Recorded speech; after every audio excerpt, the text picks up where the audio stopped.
बड़े लोग जिनकी बड़ी क्रेडिबिलिटी है वो ऐसे ही उसी लेवल के क्रेडिबिलिटी के लोगों के साथ काम करना पसंद करेंगे because you want somebody to raise your game. मेरे लिए इंपॉर्टेंट है कि मैं मृणाल ठाकुर, अनुराग कश्यप सर जैसे एक्टर्स के साथ काम करूं जो मेरे गेम को रेज करेंगे। अच्छा सेइशमा, मुझे ये बताइए कि मैं साउथ इंडस्ट्री के बारे में मुझे ज़्यादा जानकारी नहीं है। जैसा मैंने आपको पहले कहा कि जब मैं वहाँ पे जॉब किया करता था तो उसके माध्यम से मैंने थोड़ी बहुत चीज़ें मैंने वहाँ पे जानी। जितना मैंने सुना है तो वहाँ पे साउथ में शायद ऐसा होता है कि जब भी कोई न्यू कमर जब इंडस्ट्री में जाता है तो उसकी ख्वाहिश होती है कि वो 5-6 टॉप डायरेक्टर्स के साथ वो काम करे, लेकिन वहाँ तक वो पहुँच नहीं पाता है क्योंकि वो 5-6 डायरेक्टर्स जो हैं टॉप के, वो खुद अपने जैसे ही 5-6 एक्टर्स के साथ काम करना चाहते हैं, राइट? आई थिंक ये सच्चाई तो कहीं भी यही सच्चाई है ना। अभी मार्टिन स्कोर्सेज़ी लियोनार्डो डिकैप्रियो से ही काम करता है। यू नो आई थिंक वो एक नॉर्मल सा चीज़ है किसी भी इंडस्ट्री, सिर्फ आर्ट्स नहीं, किसी भी इंडस्ट्री में आप ले लो। बड़े लोग जिनकी बड़ी क्रेडिबिलिटी है वो ऐसे ही उसी लेवल के क्रेडिबिलिटी के लोगों के साथ काम करना पसंद करेंगे because you want somebody to raise your game.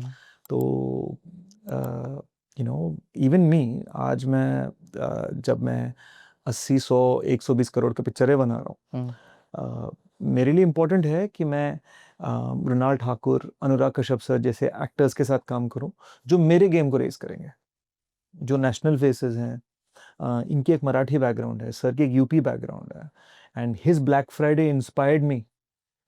मैंने जब वो थिएटर में देखी थी, मैंने कैलिफोर्निया में जब मैं बच्चा था। So I feel these people can teach me. तो मैं मृणाल से अक्सर कहता हूँ कि डकैत के 2 हीरो हैं, शेष और मृणाल।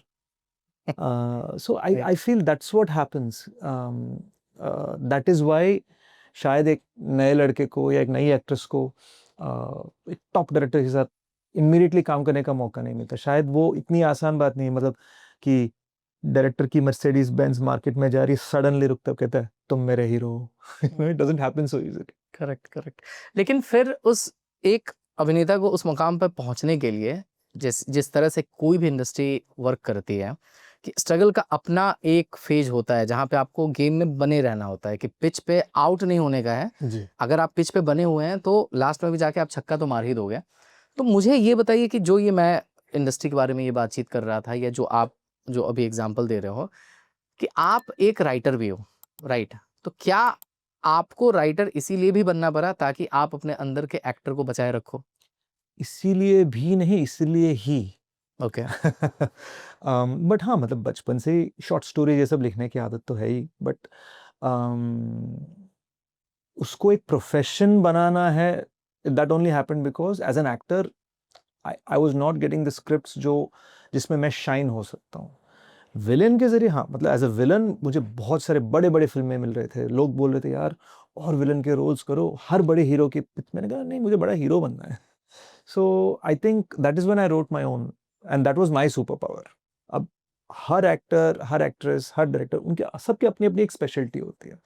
तो मेरी स्पेशलिटी ये रही है कि मैं I am a good writer, at least I believed. तो मैंने कहा चलो यार, खुद की डेस्टिनी लिखते हैं। So I think that's what happened. Thank you for watching this full clip और मैं आपसे वादा करता हूं कि इसका फुल पॉडकास्ट भी देख के आपको काफी मजा आने वाला है। Link in the description.